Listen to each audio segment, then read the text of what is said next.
Hello everyone, welcome back to this channel. In this video, I will show you the easy and clear steps on how to change your profile picture on the Nike Store application. So how do you change your profile picture on the Nike Store application? Make sure you keep watching this video until the end. Let's get started right away. Firstly, open the Nike Store app on your Android device. This is the initial screen of the Nike Store app. Next, tap the three-line menu icon in the upper left corner of the screen. A scrolling menu will appear. Next, tap the profile menu icon. A profile menu like this will appear.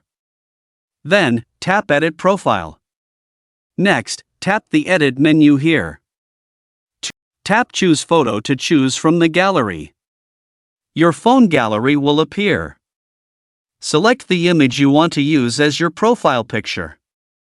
Adjust the image and adjust it. Then, tap the check mark here.